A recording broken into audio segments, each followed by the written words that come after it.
This is Si Walker, our crowdfunding expert. Hello. We're here today because we are absolutely stoked to be working with Virgin Media Business on VOOM 2016. And lots of you might remember this as Pitch to Rich last year, loads of coverage, loads of cool stuff for loads of cool businesses. This year it's the same but different, bigger and better. And we're here to tell you about what's new, and that's crowdfunding.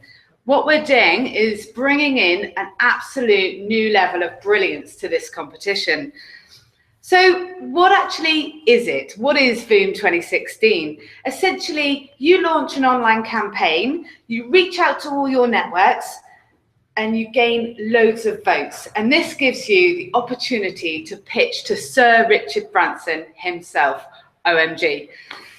So this year, what we're doing, which has absolutely never been done before, we're bringing crowdfunding into the mix. So at the same time that you're getting votes from your community, you've got the opportunity to turn those votes into pound notes by crowdfunding at the same time. This means that everybody who enters VOOM 2016 this year is going to be a winner because they're going to gain funds, they're going to gain really great marketing skills, loads of exposure, and loads of opportunity to boom up their business. So we're working with Virgin Media Business, LinkedIn, JC&Co, the big outdoor advertisers, and tons of absolutely awesome businesses and organisations across the UK to make sure that every single business and social enterprise has the opportunity to boom in 2016. So I'm here with Si, as we've already said. He's our crowdfunding expert, and we are totally going to dive into some real hot crowdfunding advice to make sure that anyone taking part, anyone adding their project and crowdfunding this year can completely smash their targets and really give themselves a good chance to pitch to Richard Branson. So I'm just going to run through some dates actually, because I've got them written down here. Voting for projects opens on the 5th of April. Which is next Tuesday. Is next Tuesday, that's pretty soon. Applications close on the 10th of May, so you want to get in there now, get in there early. And then you've got the whole voting process, and that closes on the 23rd of May. So you've got a short time to make a big impact, so you've really got to get on it. So this is where I get to grill Si on crowdfunding, one of my favourite parts of my job. So I want to know, Si, for everybody who's watching, how do you crowdfund, and what do rewards actually mean for businesses that are crowdfunding? It's a good question. Start high level. I like it. So there's a few different types of crowdfunding which you'll see in the press. One is equity crowdfunding. That's sort of Dragon's Den style, where you give someone a portion of your business. The other's peer-to-peer loans, which is like going to the bank for a loan. And the final one is rewards. So in this process, in VOOM, we're talking about rewards-based crowdfunding. That's what we do at Crowdfunder. That's what we're the best at. And that's what we think is the best type of crowdfunding. We can't help you offer equity. We can't help you get a loan, but we can help you do rewards-based. So forget the other two. We're just talking about rewards-based crowdfunding. And what a reward is effectively a product or a service or something that you can offer to your customers, to your fan base, to your friends and family, to anybody out there in return for a pledge of cash. If you're a startup, then you can pre-tail your product or your service. Pre-tail. If you are looking to grow, then presumably you have a customer base out there already that you can offer rewards to. That doesn't have to be your product. There's lots of different types. And I think we'll probably come into that in a bit more depth a little bit down the line. But effectively, you need to offer a reward in return for cash, and that's rewards-based crowdfunding. Okay, so you've got a campaign, you've got something I want, I see it, I hear about it on social media or through an email, through my network. Yes. Come to your project, pledge, I get something in return. Yes. And it could be any variety of amazing things, which is what crowdfunding is all about. Money can't buy and all that jazz. Okay. So we've covered what a rewards actually mean, but let's go into a bit more detail about how it actually works. So how can you get involved with rewards-based crowdfunding, and especially how can you get involved with VOOM and rewards-based crowdfunding? Okay, so for everybody who's already started their pitch, you will have seen one of the first questions is, would you like to be voting only or voting and rewards? And it's as simple as ticking the voting and rewards button. And that will take you into a slightly different section of the website where you'll be able to complete your pitch. What that looks like as a whole big picture is you start your pitch, you create it with all of the things that we'd ask you to, a video, a description, and you'd add your set of rewards. You go live with everybody else at the same time. And when you do your marketing to bring people onto your pitch, you say to them, you could vote for my business if you like it, but you can also get the product or the service that I'm offering if you really like that. You set a financial target, 5 grand, 10 grand, 50 grand, and you try and get lots of people to back you until you reach up to that target figure that you want to try and raise. At the end of the process, when everybody else has done, or everybody who's done voting only, leaves the process with lots of votes and lots of marketing, which is really good, you will have something quite different because you will have a pot of money that you've left the process with, as well as potentially getting through to the semi-finals and the finals and pitching to Rich.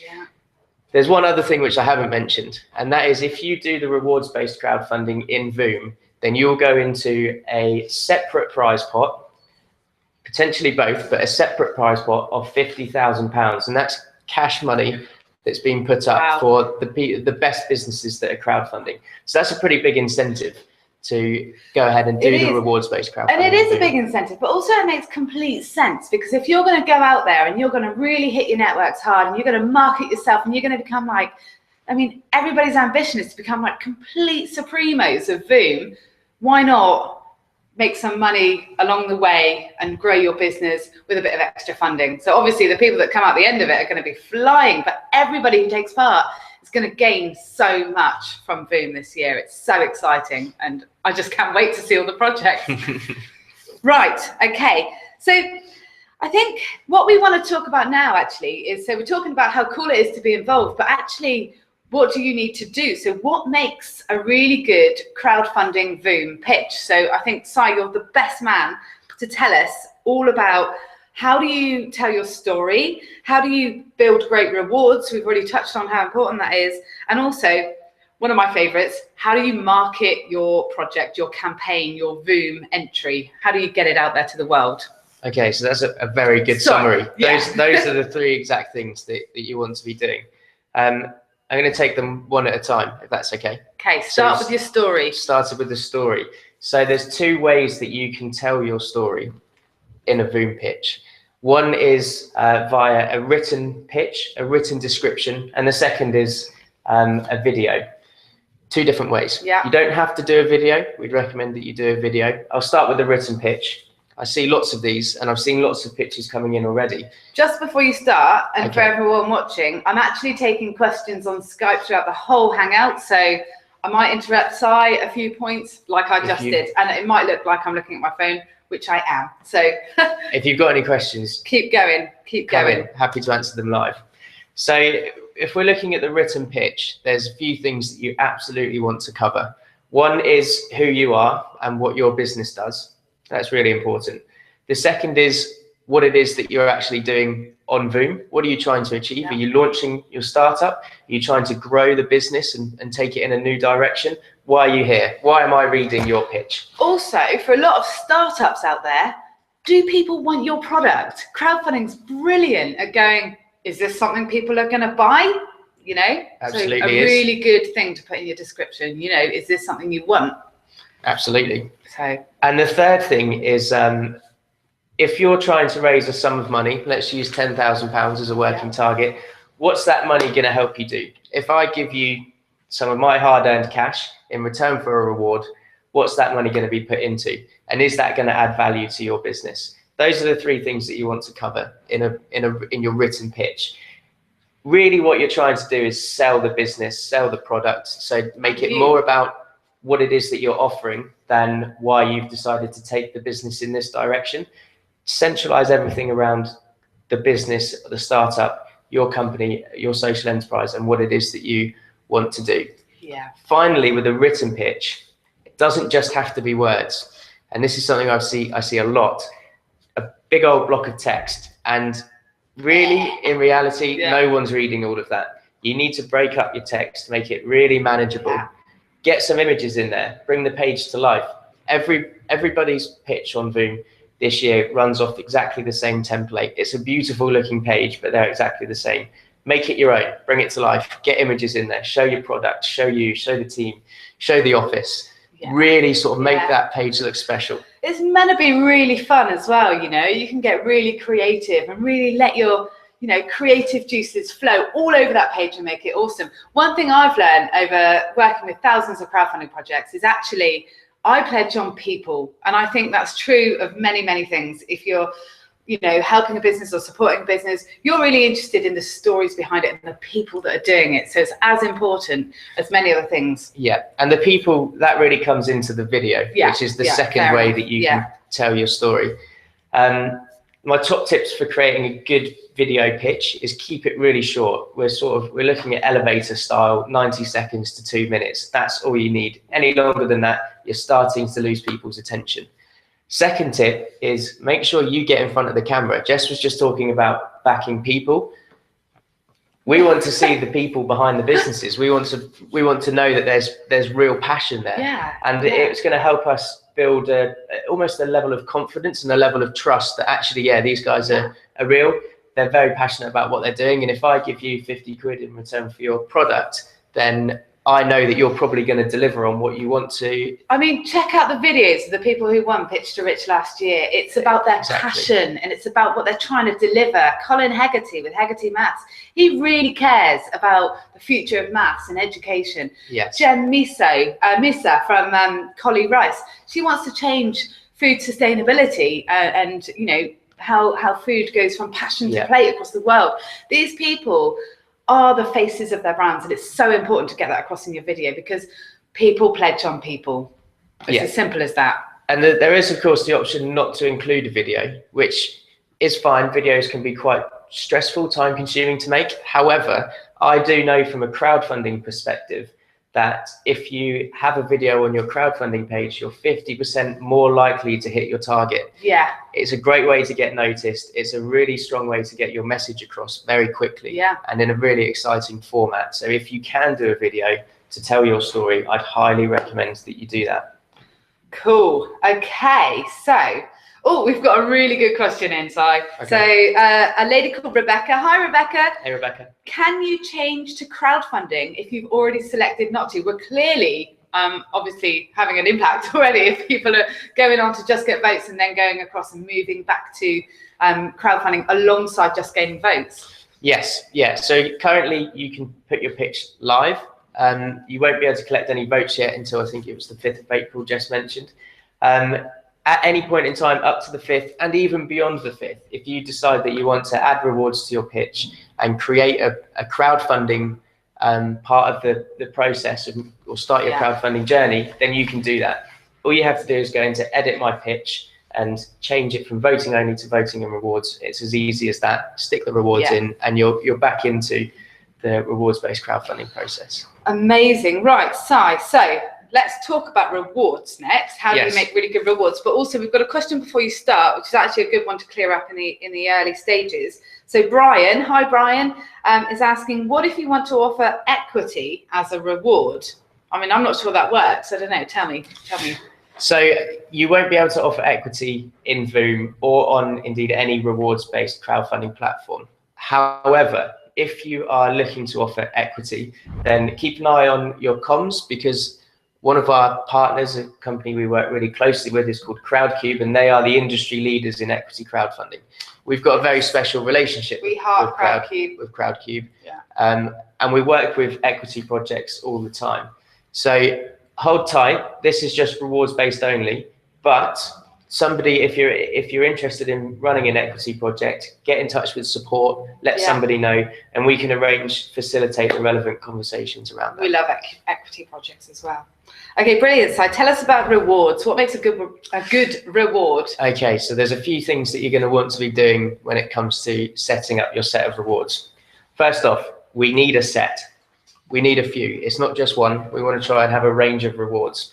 And there's a bit of there's a little trick there that you can do with the rewards and what price points you offer them at. First off, at the lower end of the scale, £5, maybe £10. Yeah. Keep it low. Yeah. And as you go up, you want to do incremental values up to roughly 10% of your target figure. So let's go back to the £10,000. Here comes the maths. Working target. If I've got a target of 10 grand, I want to raise £10,000 for my business. 10,000. Then I need to try and come up with a reward which is worth circa £1,000. So that's 10% of my target figure. Right. And what I would do is work from £5 to 10 to 25, 50, 100, 250, 500, 1,000. And that's my set of rewards. And so that's my first top tip. Have a good range. Don't just put one or two out. Make sure that there's. Tell me about the 50 quid reward. I've heard something about it being a really popular midpoint range. So we found that on Crowdfunder, the average amount somebody is willing to pledge on a reward is 50 quid. That's the most pledged on reward. So having something strong at £50 is really important. Yeah, 50 quid's a good one. Second tip. Sorry, I just love the £10 pledges because I love crowdfunding projects, and then if I see them, I'm like, oh, yes, you know. Absolutely. It's not just 50. You've got to have a really strong set of the range. Sorry, carry rewards on. across the board. But that's a really interesting point, and that links to my second top tip, and that is to make sure all the rewards are valuable, whether it's 5 quid or 10 quid or 50 or 1,000. Make sure that they add real value. For me, let's say, for instance, you are a t-shirt printing business and you sell your t-shirts online for £24.99. Please do not add a reward for a t-shirt that you can buy at 25 quid for £50, because I'm going to look at that and go, these guys are ripping me off. I know I can get their t-shirt for half the price if I just go on their website. You've got to make it really good value for money. So keep it at the 25 mark, or even reduce it a little bit. We love good value rewards, don't we? Good value rewards make the difference. Absolutely. And my third tip for having a good set of rewards is anywhere that you can, try and build exclusivity into it. Make it special. Make it money unique. can't buy. Make it something that they can only get if they pledge on your VOOM pitch. That's what's exciting. That's what gets people talking. That's what will get people sharing the project and making sure that all of their friends are getting in on this money can't buy. Reward. Actually, I did the same. So these guys crowdfunded last year called Elephant Box. Amazing little aluminium lunchbox. I got mine on Crowdfunder, and now everyone has to pay more for theirs because they're in production, because their business is up and running. And I still go all gooey inside and actually quite smug knowing that I got mine at a reduced cost price. Absolutely. So and I'm in the club. Exclusive doesn't have to be sort of mind-blowing. No. It could be a limited run of your t-shirts, or it could be an event that you set up, a launch party that you invite everyone to, but only people who have pledged on your crowdfunder, or on a ticket on your crowdfunding VOOM pitch. Cool. I've got some questions for you, Si. Keep them coming in. So, Bandit Products, this is a crowdfunding campaign that's thinking about going live pretty soon. And she said, if I've already launched my rewards-based campaign, am I too late to apply for VOOM? That's a good question. So, unfortunately, there are two separate platforms currently. So you wouldn't be able to, I mean, technically you can run both, but it wouldn't make any sense, because where do you send people? Your audience, where do they go? And it's quite confusing. Oh, confusing. So you've got a decision to make, where you either continue on a rewards-based crowdfunding platform solely and do really well. And I mean, rewards-based crowdfunding is excellent, so there's lots of value in doing that. Or you can close down the project early, depending on if you've got backers, if you've hit your target and the platform that you're on, and then move across to the VOOM process and the VOOM competition. I've been in crowdfunding for many years now, and I've never seen an opportunity for someone who wants to do crowdfunding as good as this. It's crowdfunding 2.0. You run it like a crowdfunding project. You get all the benefits of normal crowdfunding. You also might win 50 grand, and then you also could go on to meet Richard Branson, pitch to Rich, and opportunities like this don't come along very often. And also, I think you are the opportunity you make in the world. So if you've got this out there, you might as well go for it. If you're thinking about crowdfunding, or if you're just about to start, then just move it across to VOOM and give it a shot, because you never know, I think change the world with your idea. If you haven't started on another platform, don't. If you have, think about the process. Maybe talk to the people at the platform and find out if you can or can't stop the project early. And how that works. Cool. I've got a couple more rewards based questions. So Tiff, hi Tiff. Woohoo. Hey, Tiff. I'm a B2B business. What can I do for rewards? Oh, this is just really juicy stuff. That's a really good question. So rewards-based crowdfunding is usually known for its B2C, and it's in the B2C world because it's very easy to get your product, pre-tail it, sell it direct to consumers. Yeah, fair enough. If you're B2B, that's slightly harder because the people that you'll be pledging on are businesses, and they can sometimes take a little bit longer to make up their mind. The pricing point might be much higher. That doesn't mean to say that you can't offer the things that you offer to businesses as rewards. You just have a different audience. Rather than going for consumers, you reach out to your business community. A couple of good ones that every B2B company can do, and I've already sort of mentioned, is experiential rewards. Yeah.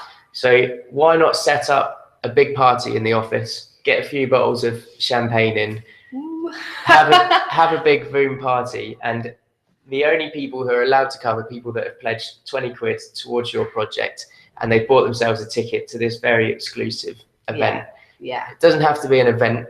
You could do something like a walk through a field with a foraging expert, and just set that up. Yeah. And offer something to all of the people in your local area. Yeah. That doesn't involve your product directly. And I think B2B, you still have an end product, which is a consumer. So work with your partners, work with the people around you, your local community, because they'll all want to support in some way. There are ways to support. So you just have to get really creative. Yeah. Think totally outside of your normal realms of consciousness and go, oh my God, that guy down the pub, we always go there on a Friday night. Maybe he'll do dinner for two. Somebody in the local community might pledge just to support you guys. So don't just stop at what you have in your world, really go outside and see what you can drive up and drum up for crowdfunding. Yeah, and if all else fails, stick your logo on some merchandise. That's a no-brainer. Okay, right, some more questions. Do I need to have rewards to join into VOOM? No, you don't. So VOOM is for voting only and voting plus rewards. You can go down either route. It doesn't matter. The same dates apply, the same process applies. It's just that if you choose to offer rewards, there are certain added benefits above and beyond voting only. Yeah, such as the opportunity to win 50k. Yeah, absolutely. Sorry, drumming that one in. And Georgie is saying, I've already done my pitch and I'm happy with it, so what's next? Okay, that's a very good question. You've got to wait until the 5th before you're able to push the project out across your networks and start getting pledges in and start getting votes in. So use that time quite wisely. Yeah. I'm going to talk about that in a second. Yeah, actually, we'll go into that in a minute, I think. In fact, let's do it now. So I'll use this as an example. So the third thing that we were talking about in terms of creating a pitch was marketing. Yeah, there we go. And we're actually going to be running a separate Hangout just on marketing when you can actually put your pitch live and you can start to drum up interest. What I will say, and this, is it Georgie? Yeah, this Georgie, fits exactly your predicament, Georgie, is in this time before you can go out and collect votes and collect pledges, you want to be doing some pre-marketing. And pre-marketing in the world of crowdfunding is really important. There's a few things that are really important. That's one of them. You want to try and build momentum, and you can only do that if you start letting people know about what you're doing right now. And that looks like going to the people who are closest to you, friends, family, business advisors, board members, team, and asking them what they think about your pitch. Do they like it? What would they change? Are the rewards any good? Would they pledge on the rewards? Get some real-time feedback. Find out, is this going to work? These are the best people in the world to tell you, as long as they tell you honestly. As soon as you're happy with what your pitch looks like and you've got some feedback, then you want to start putting some feelers out, start doing some teasing of your customer base, of your Facebook fans, of your Twitter followers. Just start letting them know that something quite big is happening. It's going to be happening on the 5th of April. There might be some crowdfunding involved. They might be able to get their hands on some exclusive stash that you might not be able to get otherwise. And just start getting that ball rolling. And by the time you get to the 5th of April, or by the time you go live, if it's later than the 5th of April, then you will have that momentum already built. And that's going to help you smash through the early targets that you have and really get you off to a good start. What else can Georgia be doing right now? I mean, I'm a massive fan of going, who's in my network? Who do I need to be talking to? Who's my fan club? Yeah, so every business should have a database, a set of social media channels. Yeah. They should have a list of partners. Yeah. Everybody knows who their friends and family are. It's Hopefully. in your phone. And what you want to be doing is drawing that out. I like to get a really big piece of paper, much bigger than this TV, as big as I can find, and get a pencil and just start writing out everybody that I know, everyone who is in my world, all my customers, all of my advisors, board members, their friends, key influencers I know, any journalists, blogs that we've posted on before. Get everybody down. A massive network map. And then when you start to put the teasers out and the feelers out for the pre-marketing, you know that these guys are probably the most engaged, so we'll try those first. And then maybe it's a group of people over here, and then maybe you need to warm up all the journalists that you know, so that you can get in touch with them with a press release for when you go live. And it's all about sort of that pre-live activity. You got to like map your mind of networks. It's an amazing exercise, and it's a really cool thing to do actually, because you realize you've actually got connections across the whole world. And of course, LinkedIn are a part of this competition, so you want to get yourself on LinkedIn and find out who's there and talk to those people, you know, untapped resources. Okay, we've got another question, Si. Okay. So Jamie, hi Jamie. So Jamie's worried about telling people about his idea in case they steal it. Oh, Jamie, gosh, your idea will never happen if you don't start telling people about it. What's your view, Si? How are you gonna answer this one? I'm with you, Jamie. That's something. We feel your pain. I mean, you're not alone there. What I will say is that in all of the projects that I've ever worked with, I've never had anybody come back to me and say, Si, I think someone's stolen my idea. And I think there's one key reason why. Generally, most people are quite lazy. And I think if they see that you've got this project up and you've got a business that you're starting up, or you've got a business that's in growth, you're already too far ahead of the game for someone to go, actually, that's a really good idea. And I'm going to steal that idea. And I think that's really the truth of it. There is a risk involved. You are putting yourself out there. And if your business idea isn't protectable, then that leaves you slightly vulnerable. But I think you doing this shows the world that actually this is mine, and I'm so far ahead of you guys because look at where I am. That there's no point in trying to copy me. Totally own it, make it yours, make your mark on it. Okay, so Si, we've done some stuff on stories and how you tell your story. We've done some stuff on rewards, and we've touched on marketing. Is there anything else you wanted to mention about marketing before we move on? Well, as I said, we're going to have another session, I believe next week, or possibly the week after, on marketing. So I won't go into too much detail on it. I mentioned momentum and building momentum and getting the ball rolling in pre-marketing. That's what I'll be talking mostly about in the next Hangout, because that's really important, not just for when you go live, but all the way through. And so if you're looking at doing a marketing plan and you want to learn more about marketing your pitch, then check out some of the resources that are on the VOOM website. And also just try and build momentum into any plans that you have. So if you do this big network map, figure out who you're going to reach out to first and at what date you're going to reach out to them and what the best medium is to reach out to those people. And have that ready to go and have that lined up. But more of that to come. Yeah, more to come. So watch this space. But also, it's really important to know that we're all on #VOOM. All of us are watching the feeds all the time, and we are here for you. We really want to help you make your businesses and your social enterprises and all sorts of success. So come and talk to us. We've got loads of advice. We're really approachable, and we literally love business. So along with Virgin and Virgin Media Business and LinkedIn and JC2Co, you know, we just want to make this work for you guys. So that's what we're here for. So we've now got, that was a bit of a emotional moment there. We've now got some questions. So Si, I've got a couple actually on my piece of paper, and I've got some on my phone. They're a bit everywhere. Oh, somebody's asking, can people pledge and vote at the same time? I'm hoping we've covered that. Absolutely. Yeah, the answer is yes. As long as you pick the voting and rewards side of the competition, then absolutely someone can vote and pledge at the same time. Brilliant. Okay, so the first question we've got is actually from me, and I'm not a very negative person, but this is a question that has to be asked. So we've actually got lots and lots of projects rolling in already.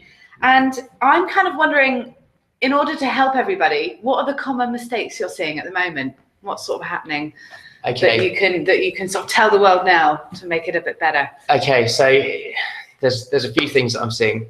The one really big one, and it is quite big, is I'm seeing some really massive target figures coming in. Ooh. The average project size on Crowdfunder and across all rewards-based crowdfunding platforms is about 10 grand. It's not impossible, but it's unlikely that you'll be raising £500,000 or £1 million or £2 million through the reward-based crowdfunding process. It is definitely possible, and it happens. It does happen. It takes a lot of planning, and you need loads and loads of coverage. I mean, you need nationals everywhere. Viral. It's got to go viral. We're talking tens of thousands of backers, which is a really big number. So we want this to be a success for as many people as possible, and we want everybody to be able to claim a success story out of this process. And the best way to do that is to set a really manageable target figure and smash through it. Yeah, and then overfund. Go into overfunding. And that's good content that you can use forever and ever. You tried crowdfunding once, you smashed it. You hit 200% of your target. Yeah. It's much better to have a £10,000 target and reach 25 grand than it is to have a 25 grand target and just hit 25 grand. I know. It's a much better story. Yeah, it's like your indoor-outdoor voice. So basically you're going, right, my outdoor voice is this target and I'm going to go for 10 grand, but my indoor voice is going, yeah, I want to hit £1 million. Of course you do. Everybody does. You've got to be realistic, and people are going to pledge on projects that they believe their money is going to go on and make happen. So, yes, you know, you've got to be realistic externally. You can be as idealistic and positive internally as humanly possible, but just keep it sound. Yeah, so if you are somebody who has put a really big target on your pitch, then maybe just think about, is this going to happen? Use a bit of math. So I mentioned earlier that £50 is the average pledge amount. Divide your target figure by 50 quid. That'll give you the average number of backers that you need. If you're looking at 20,000 backers, that's a big number. So maybe just scale it back in, make it more manageable, make it more realistic. The second thing that I've seen, and there's only two really, the quality of pitches has been very good, is when it comes to the written pitch, I am seeing a lot of text heavy pitches. I know it's a written pitch and I sort of feel a bit silly for saying, don't put too much text in there. Put as much text as you want in there. It's really important to cover all of the bases, but break it up, make it manageable. Yeah. Imagine you're doing a presentation for somebody. You don't just put up a ton of words and then read them out as they're reading them with their eyes, do you? Because that's just boring. Hopefully you don't do that. But it's the same when you're pitching on crowdfunding. You know, big bold headings, some lovely photos. You know, maybe talk about your rewards, talk about you, how people are going to be changing the world with their pledge, with their vote. You know, really make it exciting. Make it exciting for the eyeballs. That's what we're saying. Absolutely, absolutely. There's loads of options. You can do different heading styles. You can put paragraphs in. You can add, upload images. Just make it very manageable. Make it easy for someone to pick out a little bit of information that they want to by scanning through the whole page. Otherwise, somebody might not scan through the page at all because that's just too much effort, and then they'll leave. I'm reading your picture. Oh, Facebook. Yeah, it's very easy to get distracted. Yeah, and in this world it is. So they're my two things. Oh, sorry. Okay, you go. No, they're my two things. Oh. Realistic target, and make sure the written pitch that you're doing is broken up and manageable and easy to read. Cool. Okay, so actually I made a mistake earlier on. One of the questions weren't, can people both pledge and vote? It was, can supporters pledge and vote? Both pledge and vote? Yes. Yeah, I think that's the same question. Yeah, it is the same question. Sorry, so we did answer it. Yeah. Okay, pretty cool. Right, Si, what else have you got to say to people looking to take part in VOOM this year? What's your summary? What are you gonna? What's your pitch?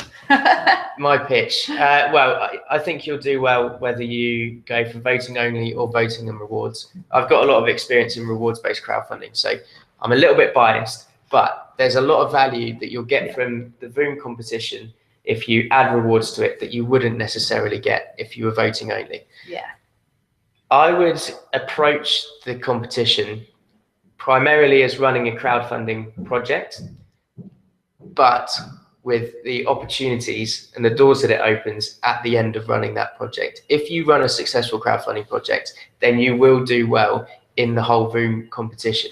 You'll go through into the next rounds where there's subsequent rounds of pitching, and then the opportunity to pitch to Richard Branson and win the £1 million worth of prizes that comes with that at the end, plus all the profile, plus all the publicity. If you do the crowdfunding side, you get to raise some cash. That's quite important. That's really good. But much more than that, you will increase your backers' engagement. It's not just a click for a vote. It's yeah, I want your product. And that conversation will continue long after the competition has finished, because you have to fulfill the rewards. You get to invite them to your party. The engagement levels are much higher. Thirdly, you also get all of your backers' information. Ooh. So data. If somebody votes on your pitch this year, you unfortunately don't know who that person is. You don't get any of their information. If, however, they back your project and you give them a reward, you have to know who they are. So you get their name, their email address, their postal address, all of that good stuff. And that's yours to then, again, carry on the conversation with, use them, put them into your database, bring them into your family and your community and your business, and they could be customers long into the future. And finally, if you're a startup, rewards-based crowdfunding is going to validate your idea much better than anything else on this planet can do. You're saying, I want to start this, look at it, here's some pictures, this is me, this is why I'm going to be good at this, and this is my product. It's going to be available in July. If you want it, it's going to cost you 50 quid. Pledge on it, help me do well in VOOM.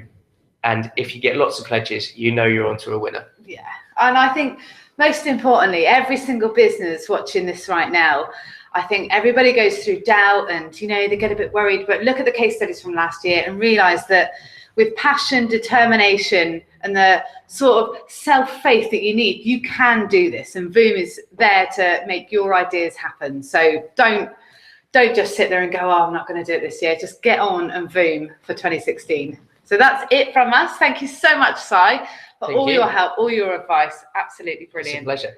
And we'll see you guys for the marketing deep dive into how you market your idea for VOOM. Cheers, everybody. See ya.